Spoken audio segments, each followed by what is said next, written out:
Welcome. This is another episode of the Defenders of Business Value podcast, a podcast where we talk about what makes a business valuable, learn the tips and tactics to increase your company's value that only veteran deal makers know. And now, here's your host, Ed Meisogland.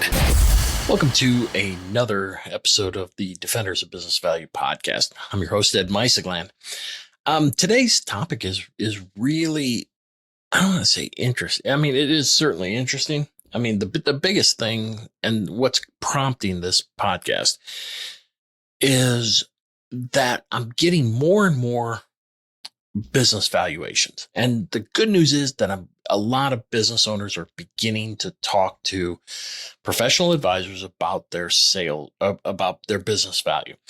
And while that's good, the problem is that we're bumping into the value that the appraiser is rendering is not applicable for sale purposes. And so in today's podcast, that's what I want to talk about, is figuring out and showing you why and how you want to approach your business valuation. All right. So let's begin with, business valuation. All right. So for those of you that aren't watching, so I have a slide up and there's 5 different types of hammers that I have. All right. And each one of them can certainly pound a nail, but each one is used for a different purpose. And it's the same thing I want you to think about when you have appraisers. So the appraisers, you have business valuation for litigation, estate and gift. You have it for divorce. You have it for folks like me for sale purposes. You have intellectual property and trademark. And then you have industry specialists. So how does advisors go off the road?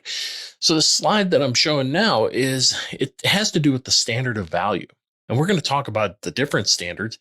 And everybody thinks fair market value is what's applicable for selling a business, and it is not. So let's talk about it. And this next slide, I have it came from an article from, I think it's the Wall Street Journal, about, Trump's own witness in his fraud case admits he knows nothing about finances. And the biggest thing I wanted to draw here was that, Stephen Laposa first took the stand on Thursday to discuss the valuation of Trump's real estate holdings. All right. So he's being accused of, inflating his market assets. So Laposa then says that he relied on the market value analysis of Trump's properties. He agreed that he should have based it on investment value, which takes in consideration of the owner's investment requirements. So back to the standard of value. He totally missed this appraiser totally missed the purpose for which he was hired for. All right. So standard of value. All right. Standard of value is, in many situations, it's legally mandated by the law. All right. And I'll talk in a minute about some of the areas that we need to, the areas in which regulatory bodies oversee valuation. In other cases, it depends on, the party's wishes. Like, for example, the bank. The bank wants to know about collateral. They don't care about market value. They care about, if this thing goes bad, what's it worth? So in in the standard of value, it addresses the question, value to whom and under what circumstances. And this standard of value helps determine what valuation methods are appropriate and what factors should or should not be considered for the purpose that you're doing the valuation. So this next slide, which is probably the most important slide. I kind of cobbled it together from a book called Private Capital Markets, and then I kind of overlaid my own take on it. So the standard of value. Let's first talk about transfer channels. Transfer channels means how there's going to be a change of ownership. So we begin going left to right. Liquidation, estate and gift. You retain as an investor.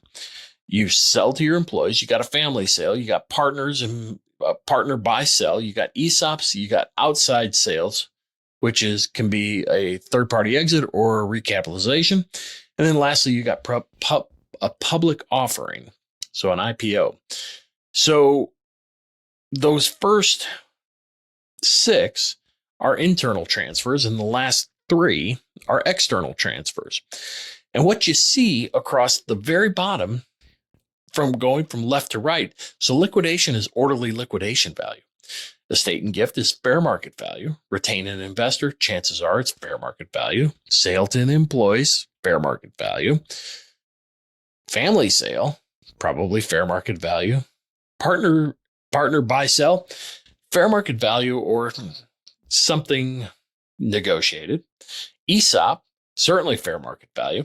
Then you move to outside to third party sales and exits and recaps. That's investment value. And then public offerings, also investment value, or intrinsic value, as some people call it. So you can see that the bulk of fair market value appraisals, are for, roughly 70% of the transfer channels. Only sale and public offering are investment or intrinsic value. So now this next slide that I'm showing, estate and gift is fair market value. Purchase and sale is investment or market value. Marital dissolution, it's dependent upon the state, but chances are it's either fair value, which means no discounts, or fair market value, which means discounts. Buy-sell agreements, they can do anything they want. Dissenting shareholders, so that's fair value. Minority oppression, that's fair value. ESOPs, or employee stock ownership plans, is fair market value. Ad valorem taxes, generally fair market value. Going private, fair value in most states. Corporate or partnership dissolutions, fair value, maybe even fair market value, depending on the statute. Antitrust, it's case law dependent. Other damages, again, statute and case law. And financial reporting is fair value as defined by FASB. So this chart came from a buddy of mine, Paul Wanch of Wanch Valuations, and it's a real good summary of the applicable standard of value. All right, so fair market value. This to me is the culprit for all of my woes. It's the price which a property would change hands between a willing buyer and willing seller when the former is not under any compulsion to buy and the latter is not under any compulsion to sell, both parties having a reasonable knowledge of the relevant facts. And that's from Revenue Ruling 5960. All right. And that revenue ruling, its purpose was for prohibition. I couldn't remember how this whole thing started, where the government was evaluating how to tax tangible and intangible property. And so this revenue ruling came out and was from then on the proxy for fair market value. Okay, but here's the problem, that there is fair market value and then there's the real world. So in fair market value world, it's hypothetical. You just heard the description. It's fair market. It's hypothetical. It is, the buyers are plentiful and they're acting on their own self-interest. So the first thing is, look, this is real world. These are real buyers and they may be plentiful or they may be limited, and they may or may not be, meaning the buyer and the seller may or may not be acting rational, when negotiating or working on reaching a value. Next, is it arm's length? All right. Buyer and seller are independent. Both are act accordingly. In the real world, is it really arm's length? Well, there are various elements of compulsion, duress, and such. And exclusive, there may one of the parties, buyer or seller, may have knowledge giving them a negotiated competitive advantage. So again, fair market value out the door. Are they willing to trade? Again, buyer and seller are hypothetical. Buyer and seller are both willing to enter into that transaction, and there is no willingness there that does not even factor in. And we bump into this a lot with divorces. Like, people show up at our doorstep, and because we sell businesses, that means that we are the immediate arbiter of value. And like you heard, at least in our state, we're a fair market value state. So we're using hypothetical parties to determine fair market value. For sale purposes, we're evaluating whether or not, these are real parties that are really, apt to behave in a manner for their own self-interest. So when we talk about, are they hypothetical that they're willing to enter into a transaction, and they're under any circumstance, the unwillingness to transact is not present? That's not the case. In the real world, deals fall apart for all kinds of reasons at all different stages of the process. So now, reasonable knowledge. Fair market value says, you know what? We are totally informed about the business. Both parties are knowledgeable of alternative investments. If I'm not going to do this, I can go elsewhere and get the same return. In the real world, either party may or may not have sufficient knowledge about the business and the market, and how it's going to grow. And again, you remember, I preach this: valuations based on earnings, growth, and risk. And so the real world, the buyer or the seller may have inside information, and I don't mean inside like insider trading, but inside information about the industry or the business or where it's heading that could influence value. All right. So now, absence of compulsion. Under fair market value, we say, if the price is right, everybody's going to transact. In the real world, there's a variety of reasons. There's business planning, retirement, merger and acquisitions, selling to outside advisors or outside investors, getting a divorce, bankruptcy, IPO. There's a whole reason and a whole series of compulsions that affect value. And so when you look at if the price is right, it's probably, again, back to the everybody's obligated to transact. In the real world, it's not. And the reason for sale will affect the value. I recently did an article about value penalty. If you want, you can look it up on LinkedIn, based on the type of reason for sale. Like, for example, if you're retiring, that's a perfectly legitimate reason to sell. Conversely, if there's a death or a divorce, there's going to be a value penalty from a sale standpoint. So, all right, next, negotiating skills. Both parties have similar negotiating skills. In the real world, it depends on who's coming to the table. There's a lot. We talk about, can you do this yourself? Yeah, maybe. You could probably sell your business yourself. It probably is in your best interest to surround yourself with some pretty good advisors, only because many buyers have many more opportunities to have bought businesses than you've had to sell. But my point is that the negotiating skills under fair market value, that's not a material issue about whether or not about value. In the real world, it really depends on who the parties are that are going to be at the table and operating on your behalf. Economic factors. All right.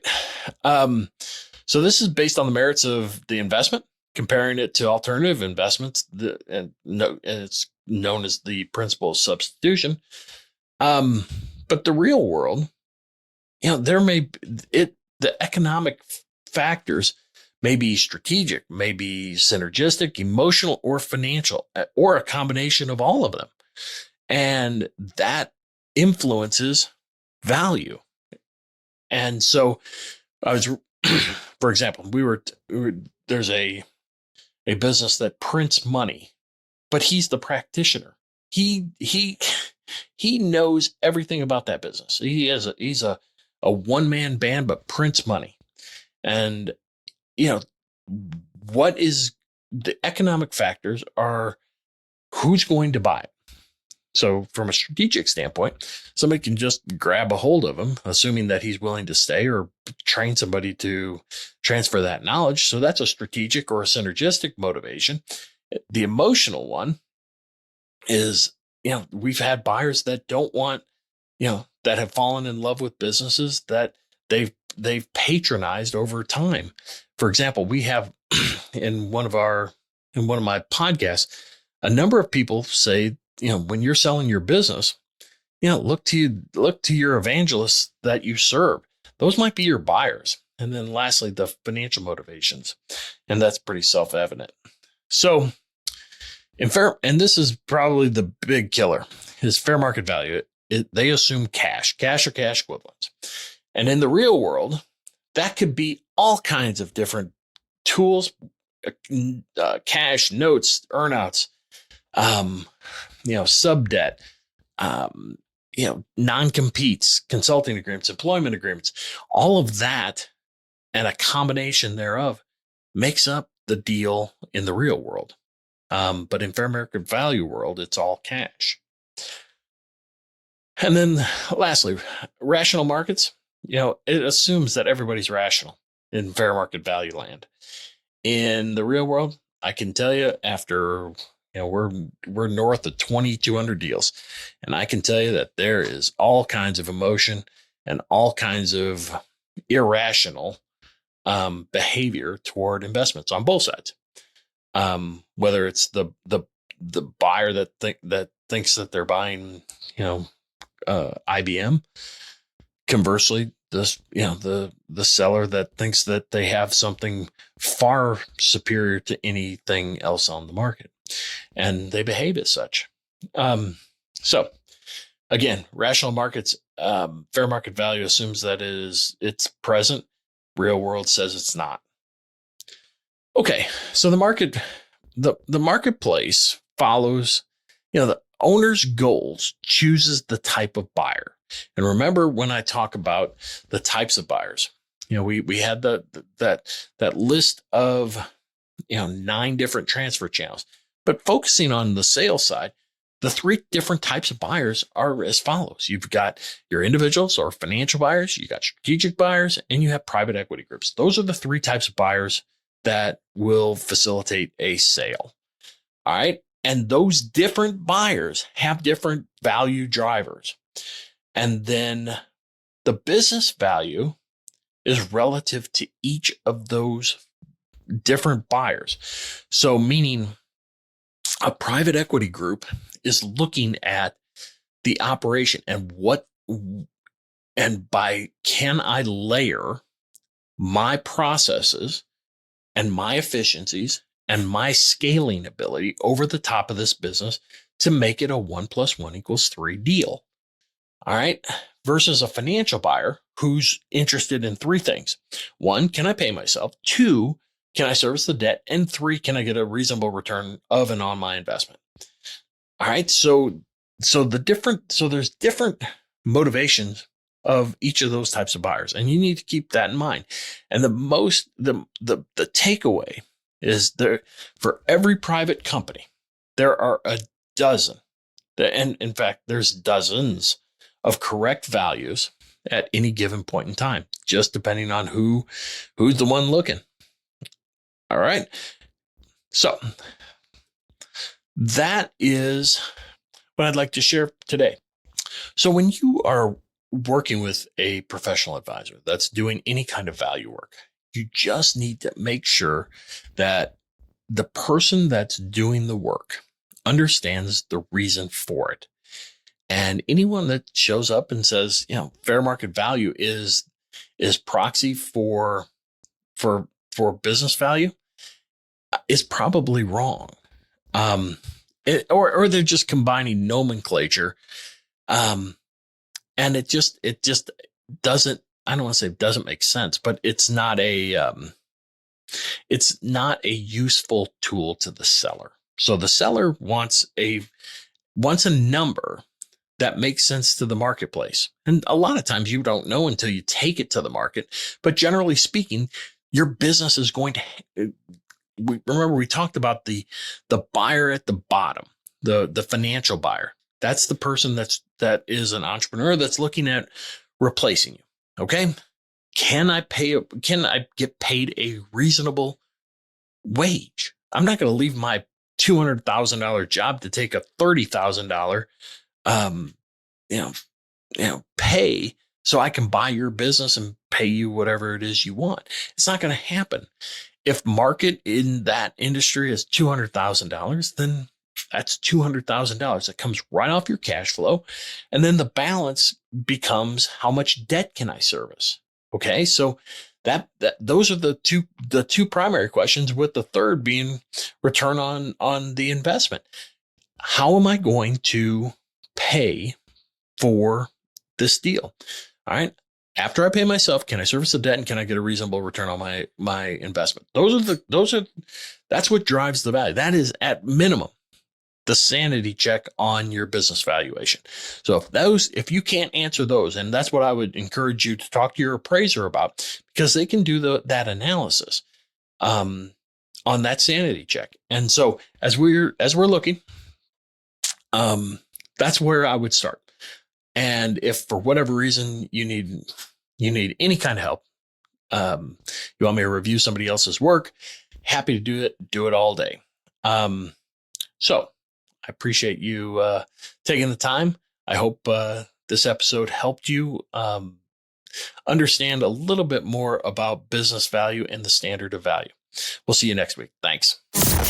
This was another episode of the Defenders of Business Value podcast. For more episodes packed with strategies to increase the value of your business, visit defendersofbusinessvalue.com for show notes, transcripts, and free tools to start you on your journey. Subscribe now so you don't miss any future episodes.